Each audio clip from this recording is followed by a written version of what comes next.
Good morning, folks. It appears that I am actually live on the Facebook, multiple Facebook pages. I see a bunch of people jumping on. We have 11 right now. We'll probably have 30 or 40 here in a couple seconds. IDPA tells me that I am looking good and sounding good. So doing a little test there. Hey, Nick Higgins is on this morning. Good morning. I was going to ask Nick what kind of coffee maker he has. I don't think I'm going to buy one of those. Scott is on. Good morning, Scott. John. Hello, John. Down in Dallas, probably. Tiny, Tony. Varden, good morning. How are you? Tim Blake, good morning. Number 695. That's a pretty low number. Looks like we got a bunch of coin members on. Hey, Knoxville, Tennessee again. Adrian, good morning. Good morning. Outstanding. So we have a bunch of people on. 37 right now. Looks like the notification is going out on Facebook. I'm not certain how that works. I never have been able to figure that out or get it set up exactly right. But today we're going to be talking about kind of a unique subject. So we'll just banter back and forth real quick and do the safety briefing and talk about what I want to cover today. And then today will be a little bit more of a, once again, a special edition. We used to go through training tracks. For those of you that will watch my live streams, I think, you tend to pick up and learn from the different live stream tracks. We would go through a defensive handgun track and a defensive rifle track and a competition handgun track. And I did a low light track. But so now I want to hit some of the fringe areas, like, for example, today is specifically how to increase your shooting speed. And there's a little bit of a, I guess, a wordsmithing there of the term, meaning the title itself. We'll talk about that here in a second. But I'm going to be hitting some of these special subjects in the future. By the way, if you're just jumping on and you happen to see me live and you want me to cover a specific subject that would be realistic in this area, right now I don't have my live streaming studio yet, by the way. For those of you that are members of Livefire, you're going to find a pretty neat treat, special session here pretty soon on live. So if you're not a member of that, check that out. The link is in the actual description. But for right now, if you have something that you would request, please, type in the comments. Hey, Mike, will you cover this specific subject? Normally we do these for about 30 to 40 minutes, sometimes upwards of an hour, and you can see the space I'm in. So think about that in terms of your requests as well. Man, there's a lot of people jumping on. 60-some people on. Hello, Sarah Z. Good morning. Gunslinging Mamas. I love that. That is awesome. Gunslinging Mamas. John in Oklahoma. Charmaine. Good morning. Girl in a gun. I love that. I love all of the female shooters that are jumping on and the shooting groups. And by the way, we need to get some of you on Livefire as well. There's going to be an opportunity for some of the female shooting groups, Well-Armed Women, Girl from the Gun, Gunslinging Mamas. Hadn't heard that one before on Livefire in the future, because we want to influence people like my daughters, who I just took shooting the other day, and she did great, by the way.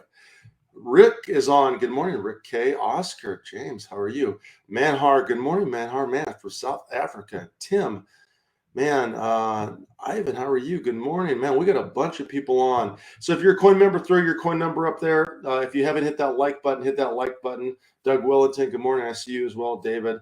If you're an ACSS member, let us know that as well. So let's do a safety briefing, and let's get right into the subjects I'm going to be talking about today and get plenty of goods for you.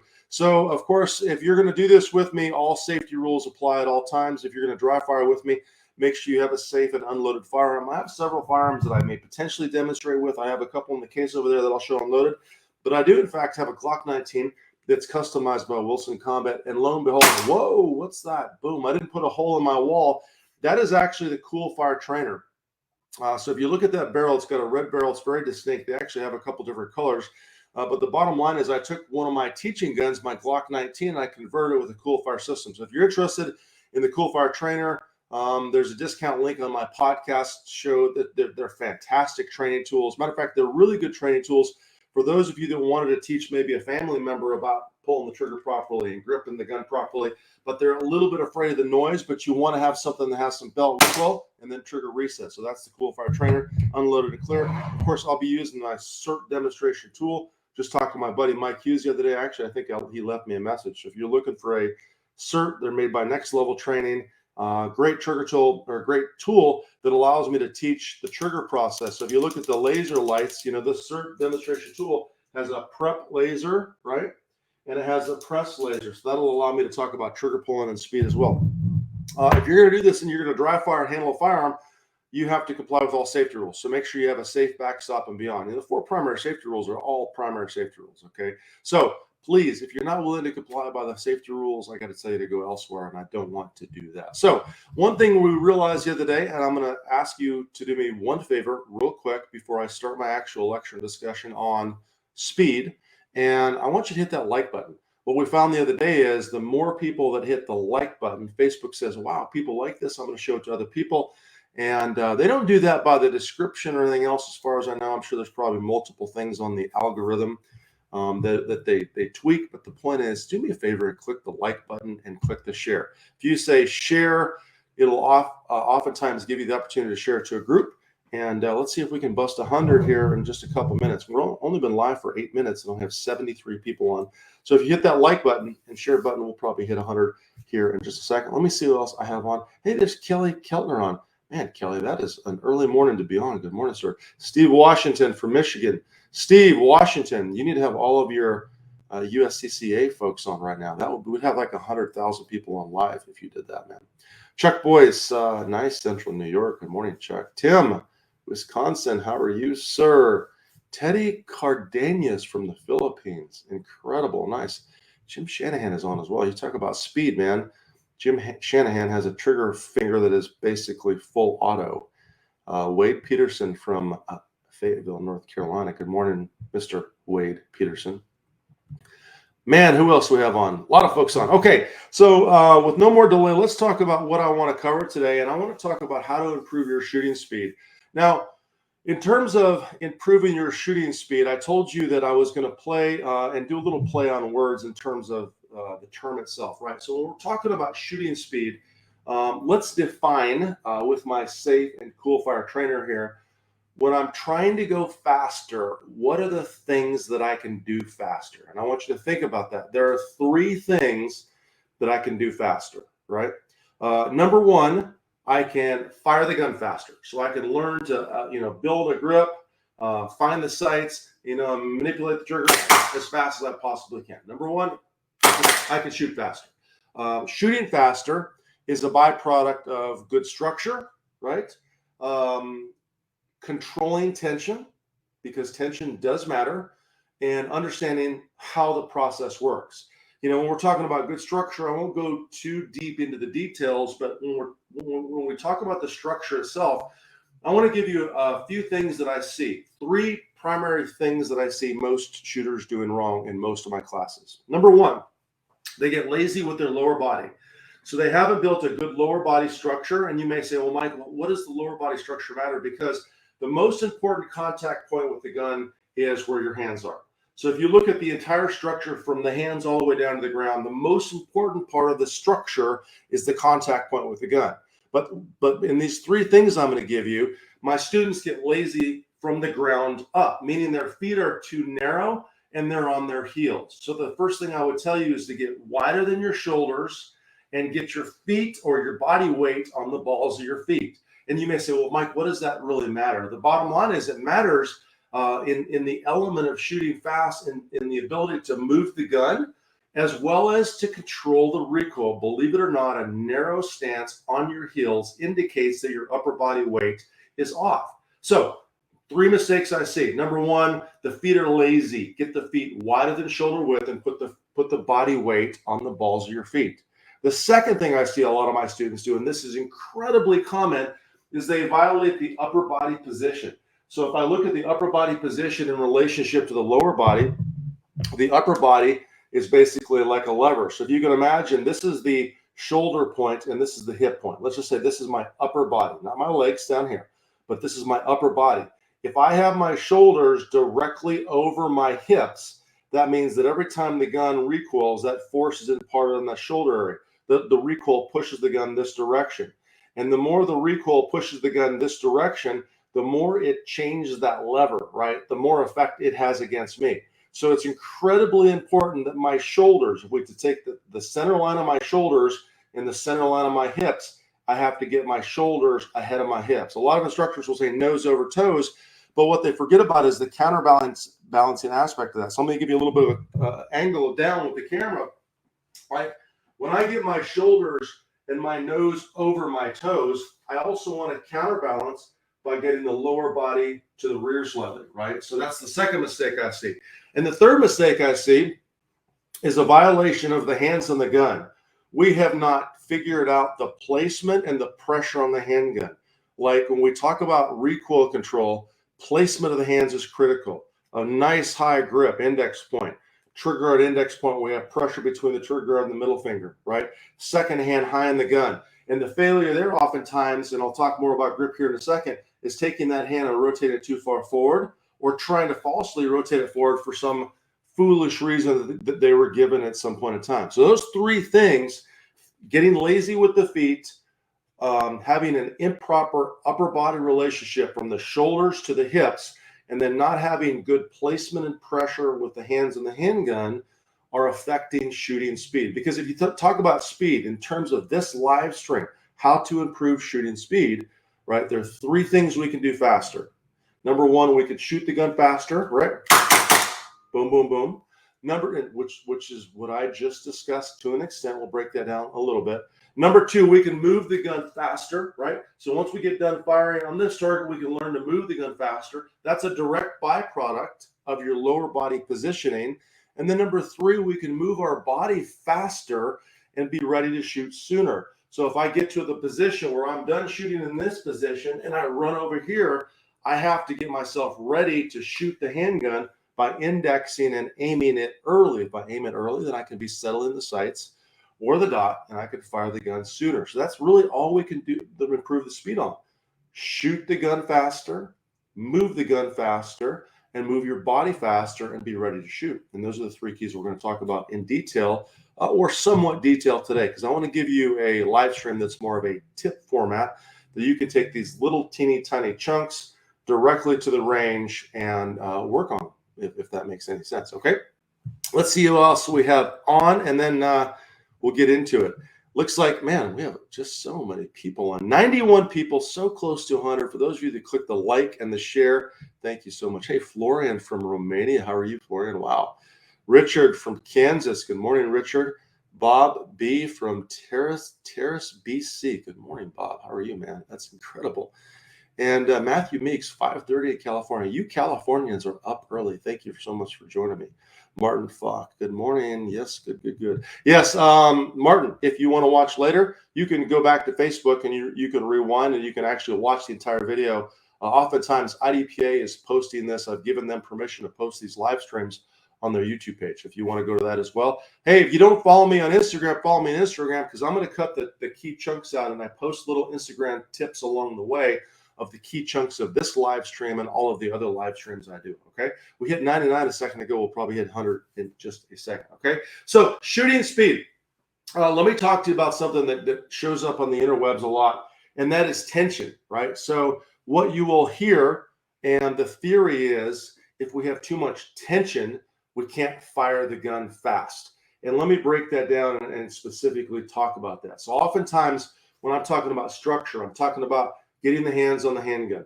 Nice and high aggressive here, nice and high aggressive here. Left hand is in position on the not just the side of the gun, but I'm trying to leverage pressure in this back quarter panel. And I say, shooters, you got to have the right position of your hands. And then when you have the right position, you got to have the right pressure. Meaning you may say, well, Mike, what is the right pressure? And I'm going to tell you that when we're talking about gripping the handgun, I'm gripping the gun almost as hard as I can without shaking. So I tell my students, grip the gun at full extension as hard as you can without shaking. And inevitably, I get the question, well, Mike, I was told that if I grip really hard with my strong hand, I won't be able to pull my trigger fast. It'll cause trigger freeze. So let's talk about trigger freeze first. Trigger freeze is often not caused by tension in your shooting hand. Trigger freeze is caused by a failure to release your trigger finger after the shot. So literally, when I fire a shot, for those of you that are just joining me, by the way, I got a cool fire trainer conversion kit. I don't normally shoot holes in my walls, and I'm not doing that right now. So anyways, back to the key here. So trigger freeze is not necessarily caused by tension. It's caused by a failure to release the trigger. So when I actually fire the shot, I want you to watch what my trigger does. So I'm going to fire the shot. My trigger is immediately going to reset the trigger. Now, for me, a little key detail that I haven't really talked about live stream very much is when I reset a trigger on almost any gun, I release the trigger in a manner where I probably take the trigger finger off the trigger. So if you watch it very closely, try to give you the right angle. It's hard to pull the trigger with my arm like this. When I pull the trigger, I'm actually going to lose contact with the trigger, but I'm resetting the trigger as fast as I possibly can. The reason I'm doing that is I can grab the Glock trigger, I can grab this trigger on my 1911, I could pull the trigger on a SIRT pistol, I can grab and pull any trigger pretty much on any gun, and I know I will reset it because if you look at this pistol, and this is a good demonstration tool, when I prep the trigger, you'll see the little laser turn on. That's the red laser. When I press the trigger, you're going to see the secondary laser turn on. But the key for me is the second I press that trigger is to release and go back to the prep point. So I want to release that trigger after I fire the gun and go back to the prep point. Now, you may say, well, Mike, why do you go off the trigger? Why do I lose contact with the trigger? Because I'm moving my finger as fast as I can. I'm literally doing this with the finger. The second I fire the shot, two things happen. The gun recoils this way anyways, right? So if the gun recoils in this direction, it's pulling itself away from my trigger finger. Then I consciously, as soon as I possibly can, release the trigger. And by the way, a lot of folks will say, well, you're resetting the trigger during the recoil. And I'm out of gas on my Cool Fire Trainer. You're resetting the trigger during the recoil itself. No, I'm not resetting the trigger during recoil itself. I can't. Like no human, as far as I know, can cycle the gun and fire. And by the way, that's how you fill up your Cool Fire Trainer. In the recoil cycle, meaning when the slide is cycling, you can't do it. Because once you fire the gun, the striker hammer hits the primer and the trigger cycles in hundredths of a second. Nobody could pull the trigger that fast. But what I'm doing is the second I perceive the gun going off, I'm resetting the trigger. I'm literally moving my finger as fast as I feel the recoil and perceive the noise of the gun, right? What I don't want to do is have tension in the trigger finger. So I don't believe grip tension in your strong hand causes trigger freeze. Now, let me dig into that a little bit. Let's unpack that just a little bit. I do think that too much tension or a significant amount of tension may contribute to trigger freeze if, number one, you haven't learned and taught yourself to release the trigger, right, which I just talked about. And number two, you haven't learned a gripping method that allows you to grip without maximum contact with the gun. And I'm not saying not to have maximum contact. I want to make sure you hear me correctly. But one of my secret sauces for my grip and recoil control was figuring out long ago where to put the pressure on the handgun. This is a key tip for you if you're watching right now on the live stream or later on Instagram. Where I put my pressure in my hands is a big key. So let's talk about that. Like if I want to show you without the gun because I want you to see what the palms of my hands are doing. When I counter rotate my hands, there's two rotation directions. There would be a rotation direction this way, and there would be a rotation direction this way. There are some shooters out there that rotate their hand more up. I tend to rotate my hand exclusively in, maybe with a slight rotation up in my wrist.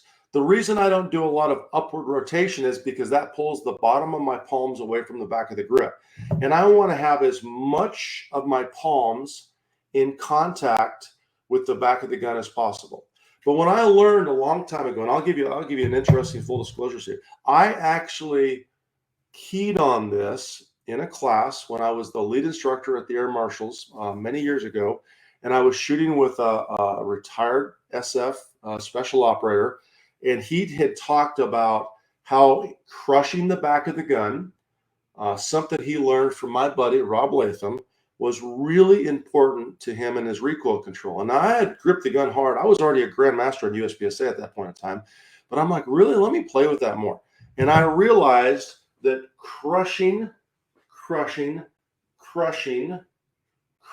the back of the gun. And you may say, well, Mike, you can't crush the entire back of the gun. Well, I know my strong hand is in the way back here, but I'm still taking my left palm and I'm trying to crush in there. But when I realize that when I crush the back of the gun, I can have a little less overall tension in my fingers.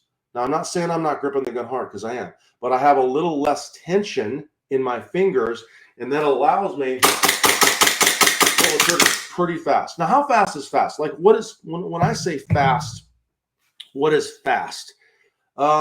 My splits are certainly I'm not the fastest on the shooting circuit. Really fast trigger pullers will hit, I've heard of 11s. I don't even know if a timer will pick up 10s or 9s, but we might see a 10. No, probably we might see a 13 or 14 split on a regular basis with someone with really fast trigger speed. Jim Shanahan is on right now. I don't know what his trigger speed is, but I would bet that because he tends to ride the trigger a little bit more, if I remember correctly, he might have a 12, 13, 14 trigger split. Some folks that ride the trigger a little closely, that are trying to gain those hundredths of a second in their trigger speed, meaning the split, the shot between one shot to the next shot, might find a little more speed by riding the trigger closer. But I find that oftentimes that causes some shooters to fail to reset the trigger, which to me is not acceptable. The second you fail to reset the trigger and you lose 2 seconds, you lost hundreds, if you think about that, in speed. But my trigger speed, probably at the fastest, is probably about a 16-ish split, 17 split to hit a target.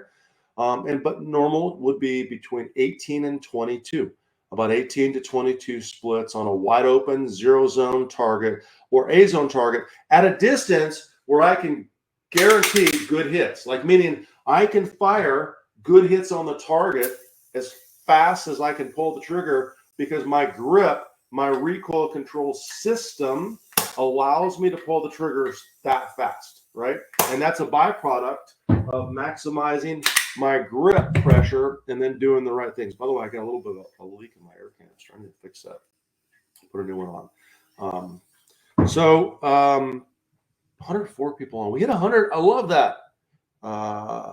Hey, my mom is on. Good morning, Mom. Cool fire kit. Archie, the Cool Fire Trainer kit comes with the barrel that I've replaced on my Glock 19 and the recoil spring, a couple recoil springs. It comes with some grease and a couple little small parts. But then you decide how you want to refill the gun. Like I have a refill adapter. This is basically a paintball canister. This is the new adapter they made a long time ago where you can actually turn the gas on and off. If not, because of the pressure in these cans, the seals eventually blow, and you got to replace the seals so it would leak out. In this case, I could open it and close it as I'm filling it up on the live stream. Okay, so that's what comes with the Cool Fire Trainer. Go to coolfiretrainer.com and you can learn more. Reach out to them. Tell them you saw it on the Seeklander live stream show, and they'll answer your questions or help you out. I had a couple more questions I saw pop up here. Brandon says sometimes timers can pick up 10 and 9s when you can reduce the echo. Yes. A 10 and 9 split, if your timer will actually pick it up, which is rare, is incredibly fast. Not many people can actually fire the gun. When I say fire the gun, I will tell you I've only heard of maybe a couple. When I say that, meaning they're firing the gun consciously by pulling the trigger that fast, they're not having trigger bounce. Yeah, guys can figure out how to do a trigger bounce by letting the gun fire as the gun recoils in their hand, or a PCC. PCC shooters do this kind of stuff all the time. They're trigger bouncing. They're not actually moving the trigger and doing the control pull of the trigger. They're using trigger finger movement and the bouncing and movement of the gun in their hand, which is fine in the case of a PCC because we have multiple points of contact. With a handgun, it becomes a little bit more iffy because now the gun's moving and we're trying to hit the shots, right? But if you're shooting that fast, it would be literally at a 1 or 2 yard target, okay? Hey, Rick Montana from Montana. Good morning, Montana. And Brandon, thank you for joining us. Let's see here. I had a couple other questions. Dan Schreiner, let's talk about this. Dan asked about the trigger finger placement and how it can affect your aim. So this is this live stream is more about speed, but let's talk about this real quickly. I would tell you that if you watch my trigger finger placement and how I pull the trigger, I am isolating the trigger in a manner where I'm pulling the trigger, this is the trigger, right, with about the center of my fingerprint swirl, and I've isolated that front joint, so I pull the trigger like this. I don't pull the trigger like this, right? So if you watch it on the Coolfire Trainer, I'm not doing this, right? I'm not moving that whole finger. I'm isolating that one joint, right? And I pull the trigger directly to the rear. And if you notice, this whole joint is somewhat relaxed. I don't want to wrap around the trigger, and I don't want to push on the trigger. So I don't want to pull the gun this way, and I don't want to push the gun or pull the gun the other way. I want to make contact, and the key there is to make contact in the front surface of the trigger. So when I'm pulling the trigger very aggressively and very fast, some may call this slapping, call it jerking. You can use whatever term you want. It doesn't matter to me. But the point is, when I'm pulling the trigger fast, I'm applying pressure directly on the front of the trigger face. Okay? But back to my key tip. So here's your key tip. When I learned a long time ago that crushing the back of the gun would allow me to maintain a strong and maybe a strong amount of tension in my trigger finger. I'm sorry, in my gripping fingers. Let me say that very specifically. Crushing the back of the gun allows me to maintain a very consistent gripping pressure in my fingers, but not such a high gripping pressure that I slow my trigger speed down. Now, if you're just watching this or just jumping on, please, I didn't say that tension by itself causes trigger freeze. I'm saying that failure to learn how to release the trigger very, very fast at speed and potentially having tension in areas of your hands that you don't want it may add to trigger freeze. So the step number one is to learn how to release the trigger when you fire that shot. Step number two is to figure out how to apply tension in your grip that allows you to fire the gun very, very fast, right? And hit, of course, accurate shots. Because in terms of today's live stream, 3 things we can do faster. We can shoot the gun faster, we can move the gun faster, and we can move our body faster. Hey, by the way, we had like 113 live streamers on a second ago. So some of you hit the like button or the share button. I appreciate that. We got about 102 likes. If you haven't clicked the like button, reach down, click the like, and you're going to see a lot of folks jump on here.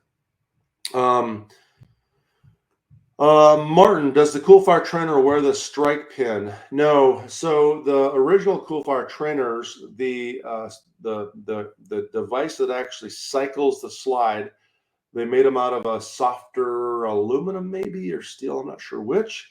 That caused some flattening of some original firing pins. Then they moved on to, I'm not sure if you can see it here, probably maybe seeing the striker inside that barrel.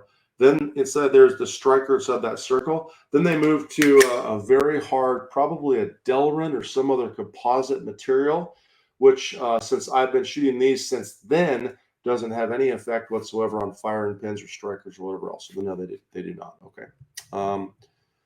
And hello, Bronick from South Africa, Gun Fanatic. Good morning from South Africa. We've got a couple from South Africa. Some of you in South Africa must be clicking the share button because I love to see the South Africans jumping on. Hello, Ronald from the Philippines. You're welcome for the tip. Brian Wall, number 2031. Outstanding. Matthew Meeks, good question. Do you use a push-pull technique? I do not use a true push-pull technique. Push-pull technique would mean I'm pushing my hand into the hand, this hand into this hand, in a type of a Weaver style grip. If you look at my elbow bent, it might look like this because I'm pushing into the back of the gun. And I'm not necessarily poo-pooing entirely on the concept of pushing and pulling, because what pushing and pulling does is it increases the pressure on the back of the gun. I would rather describe my grip pressure as pushing and pushing. So I'm taking the palms of my hands and I'm pushing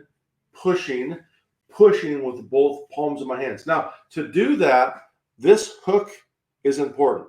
The hooking fingers right here that are hooking my grip are critical because this hooking hand allows me to wrap the palm of the support hand around and push my palm in. If I didn't have this hook set up properly, right, I would not be able to push. So I'm doing a hook, push, maybe, if that makes sense.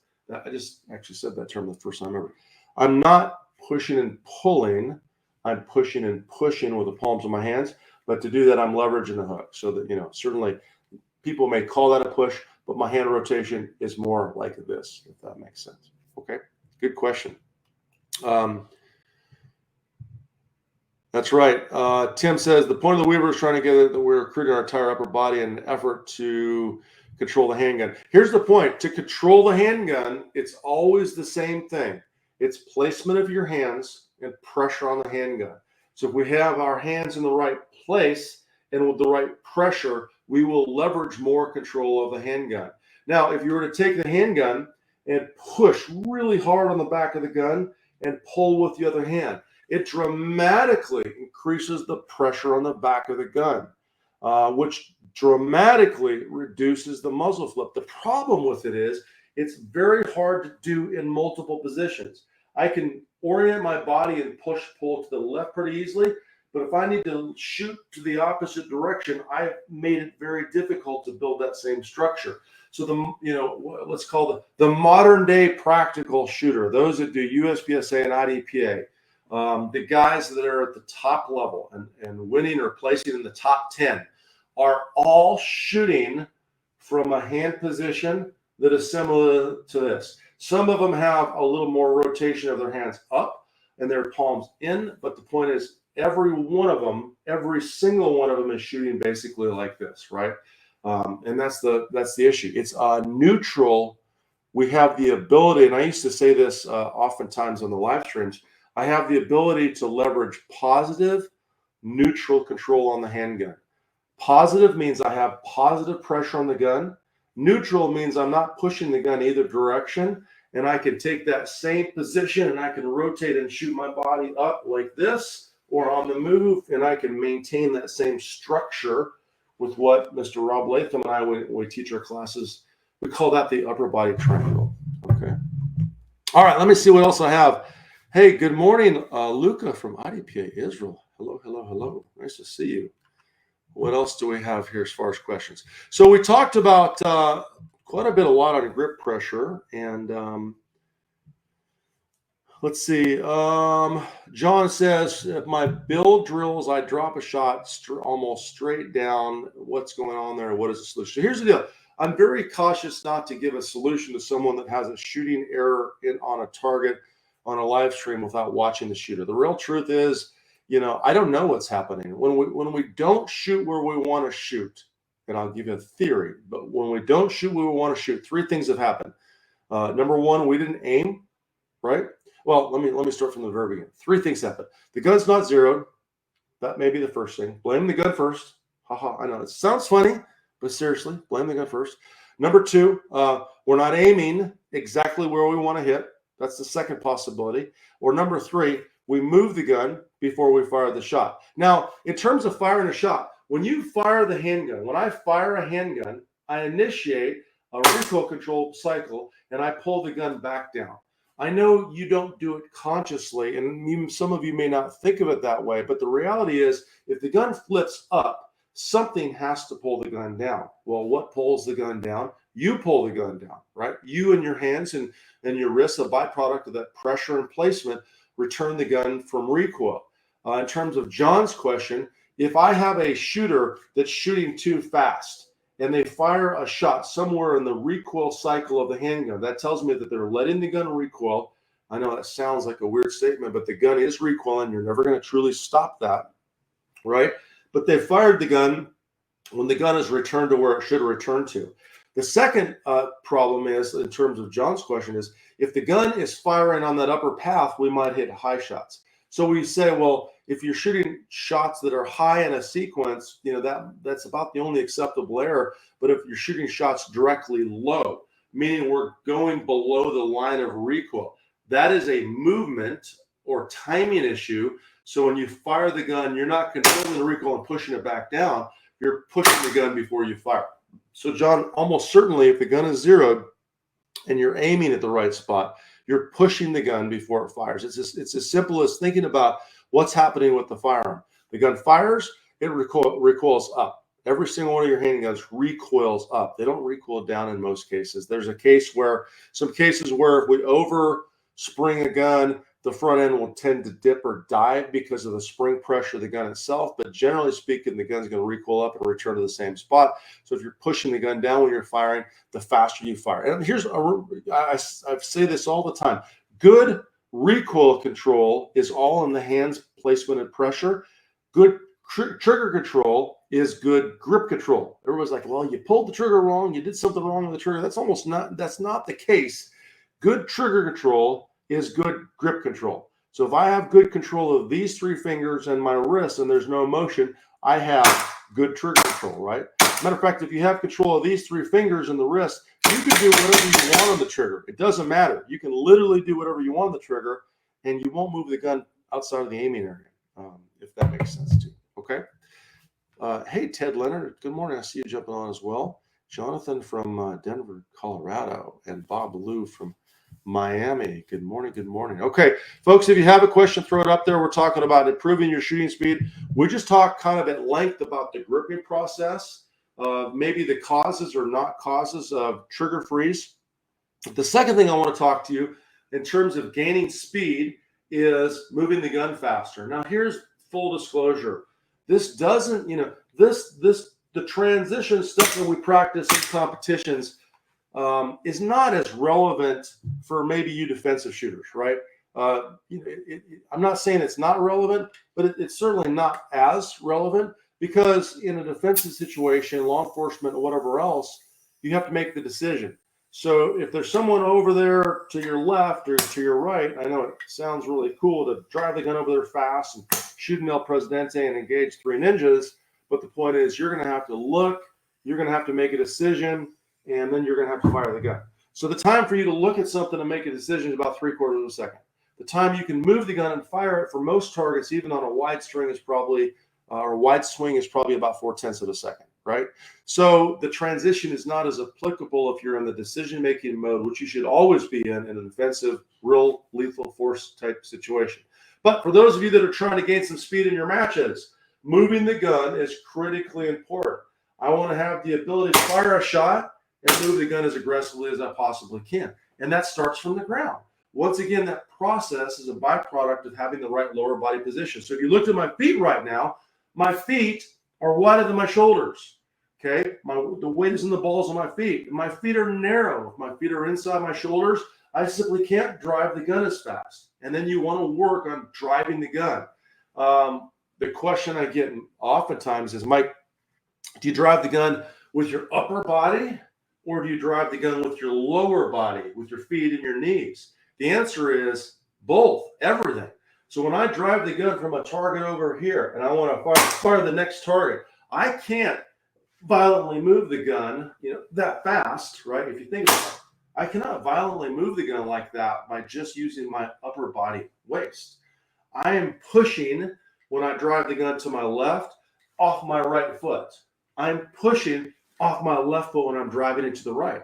So if you find the right foot position and you find the ability to drive the gun very aggressively, that core strength and the ability to use your core strength because you're attached to the ground, now you can use, it's torque. It's simply the application of aggressive, explosive, torquing motions with the gun. And the faster you move the gun from one target to the next target, the faster you're going to be able to shoot. One other thing is, a lot of folks will teach or talk about, eyes, muzzle, trigger, where we're looking and we're driving the gun. We don't actually do that.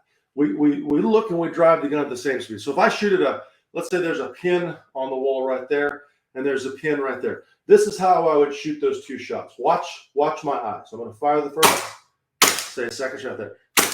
So I'm looking for the shot. I fire the shot. I don't go like that. That will be slow, if that makes sense. So learning to look ahead of the gun is critically important, but we're not detaching the head and the gun.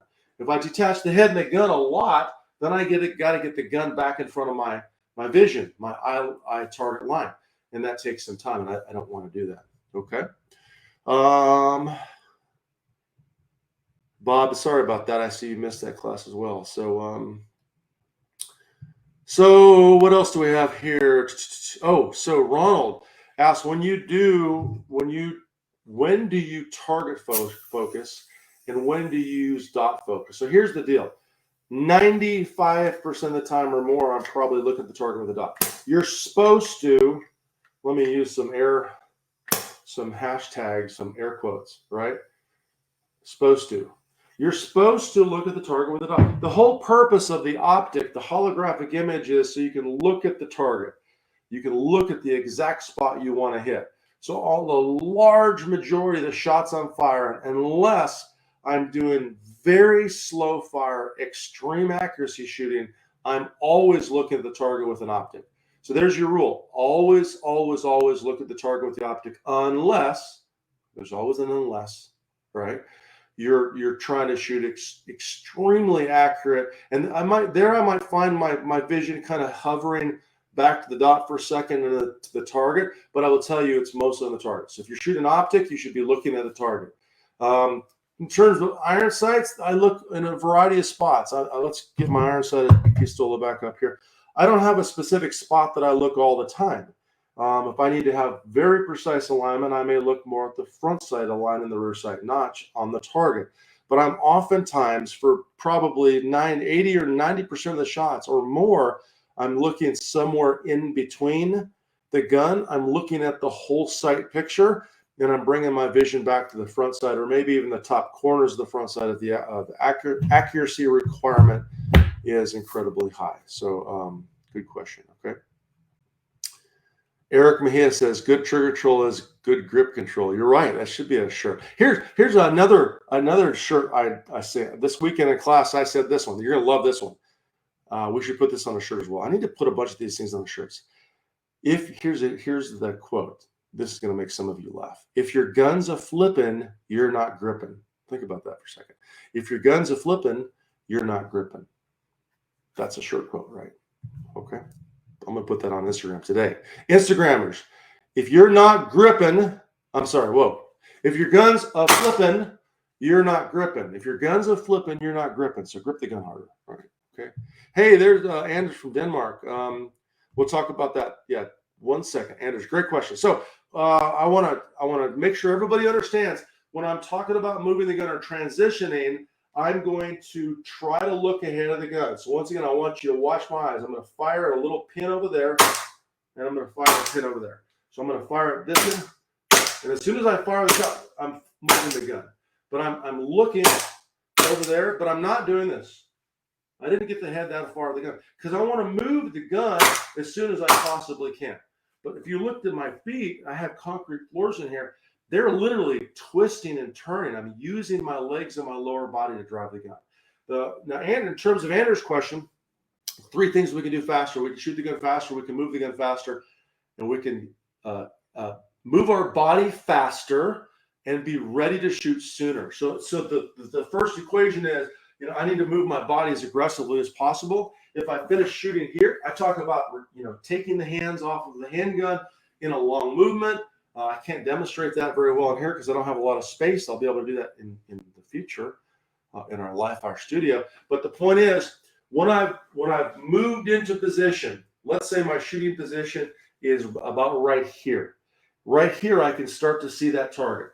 So as I'm moving into that position, a step and a half away, I'll be aiming the gun. So I am aiming the gun. I need to be setting up in front of my vision so I can be aiming the gun and firing the second my body settles. If I do it the opposite direction, it's the same thing. I'm running aggressively, as aggressive as I possibly can, but there's a target there. I have to get the gun up in front of my face and aim it so there's a re-indexing of the grip, there's a settling of my lower body, and the aiming process as I'm coming into position. If I come into position, then set up and extend the handgun, I just lost time, right? So think about it. There's 3 things you can do faster. Shoot the gun faster, move the gun faster, and then be ready to shoot. Come into position faster. Now, the run itself is simply a physical speed issue. It's why I could be the best shooter in the world, and I will never outrun Nils in the future. He is simply faster than 51-year-old Mike Seeklander with 2 hip replacements. There's no way I'm going to be able to outrun that guy. So anybody that's out there that's trying to compete against with someone that's really fast, you've got to try to find spots in your time where you can move as fast as you can move. But more importantly, when you get into the right position, you're aiming the gun early enough so the second the gun settles, you can fire your shots. If not, you're doing what I call aiming late. So you came into position and you aim late. If you aim late, then the gun, which was trying to tell you something, can't get its point across. The gun's going, hey, man, fire me. I'm settled enough to fire. I've settled in the target area that you want to hit.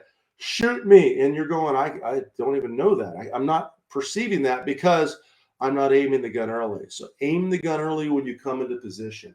You know, if you look at the material in the members area, ACSS members area, AWS members area, in my book, my original book, I talk about stop markers and stage markers. I talk about the concept of breaking a stage down with stop markers and stage markers. So you figure out exactly where you want to put your feet and your body to shoot at the gun, if that makes sense.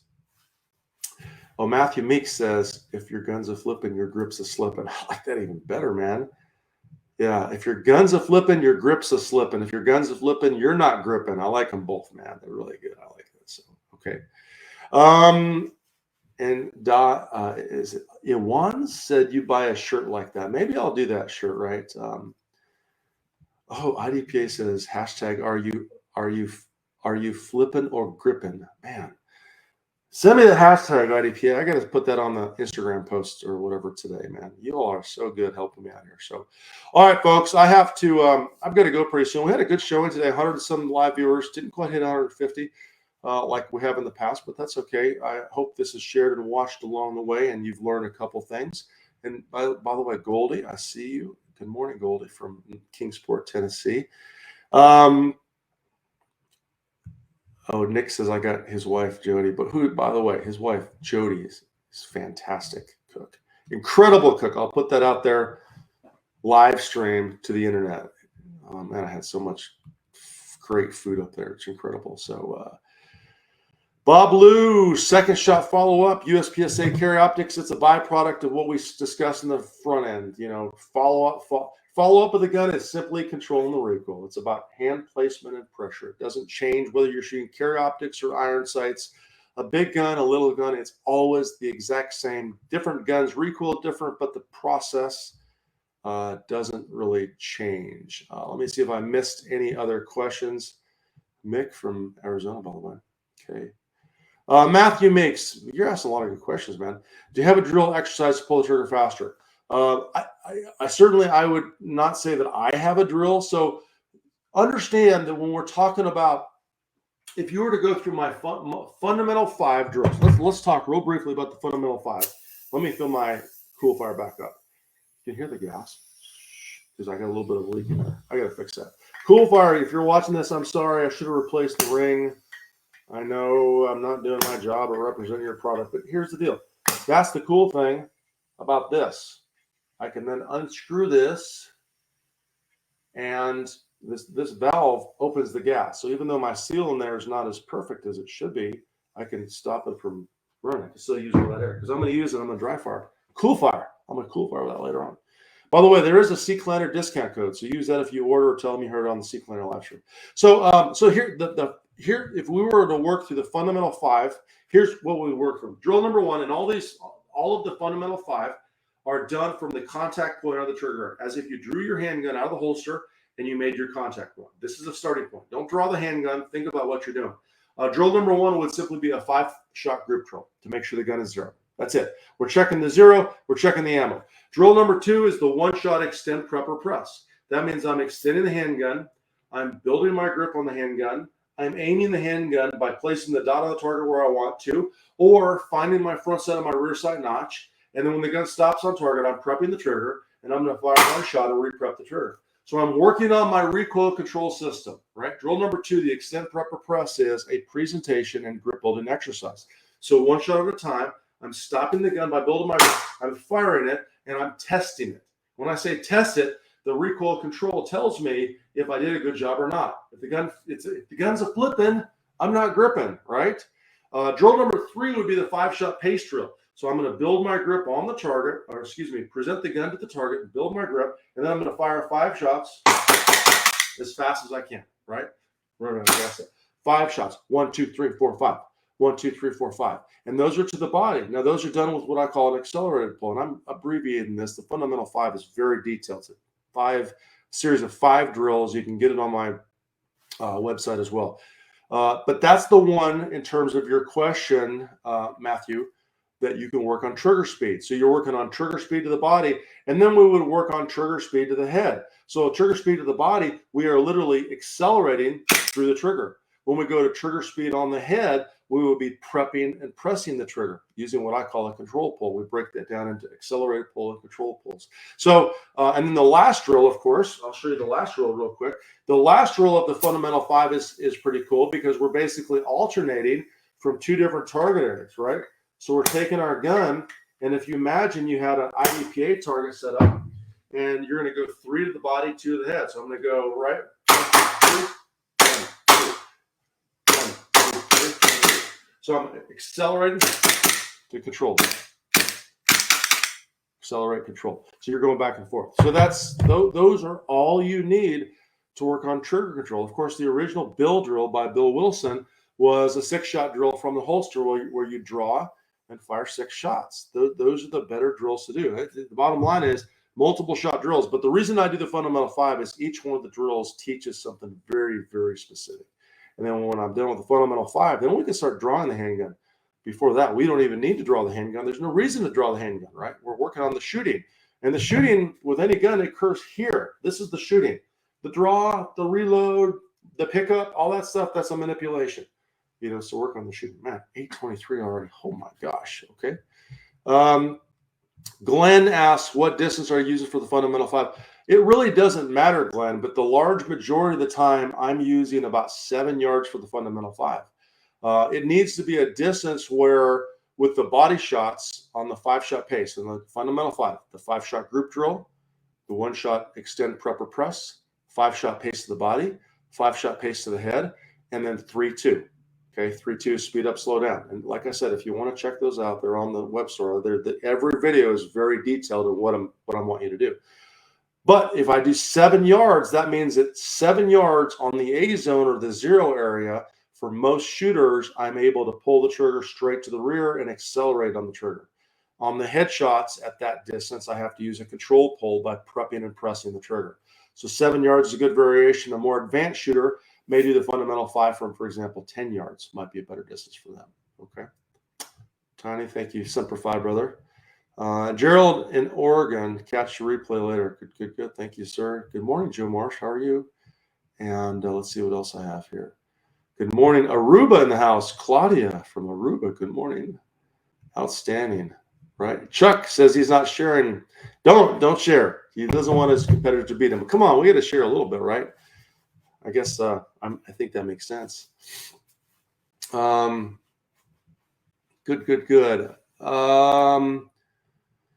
And Jim talks about some live videos that demonstrate a lot of what I covered. 100%. Jim has taken my class. We've been shooting together for many years, like literally probably 20 years on and off, right? Okay, folks, I'm sorry. I'm running out of time. We talked about a lot of things this morning. I know I kind of went roundabout, but I had to because we had some good questions and some good comments. So today was all about improving your shooting speeds. How to improve your shooting speed. You got to learn how to, number one, build the proper structure so you can fire the gun faster. That's number one. Trigger speed comes from being able to shoot the gun faster. If you don't have a good structure on the handgun from the ground up, right? I talked about 3 things my students violate. We talked about that in the video. If you haven't seen that, rewind that. Number 2, you got to learn to move the gun faster. So take the gun from here to here faster, from here to here faster. Move the gun faster. And then number 3, move your body faster. And more importantly, be ready to shoot when you get to the next shooting position. In terms of running is a physical thing. It's just all you're doing is physically using your legs and your strength and your musculature to move from one position to the other position, right? Certainly can be improved upon, but your running speed is your running speed, generally speaking. What you need to do to fire faster, to be able to improve your shooting speed overall, specifically for you competitors, is to be ready to fire when you come to that next position. Okay, so you got to have the gun up. You got to be aiming it, right? We had some really cool hashtags and some cool little sayings today. My elbow's kind of hurt. I think I've been working out too hard. If your gun is flipping, you're not gripping. Or if your gun's a flipping, your grip's a slipping. That's a good one too. Future T-shirt potentially. And Don, you're welcome, and you have more to work on. Work through those fundamental 5. They're really fantastic drills for you members, ACSS and AWS members. You have full access to the fundamental 5. Get in there and use them. If you've done one of my classes, you've been through the fundamental 5. Don, you're welcome. Doug, you're welcome as well. Eric mentions the fundamental 5. Great. Okay. Matthew, Cool Fire Trainer. So if you go to coolfiretrainer.com, if you go to my podcast webpage, AmericanWarriorShow.com, there's a discount code for the Cool Fire Trainer. You can use that discount code, or when you reach out to them, tell them you heard about it on the Seeklander show and that you want to use the Seeklander discount, and they will give you a discount as well. Okay. All right, folks, that's all I have. Thanks so much. Get out there, whether you use my fundamental 5 or something similar, get out there and work on your shooting speed. Learn to shoot the gun faster, learn to move the gun faster, and learn to move your body faster and be ready to shoot when you get to that next position. That's all I have. And next week, I think I might be on the road. We'll see. I'm doing a live stream next week, probably. Might be from a different location. Take care. Until then, train hard.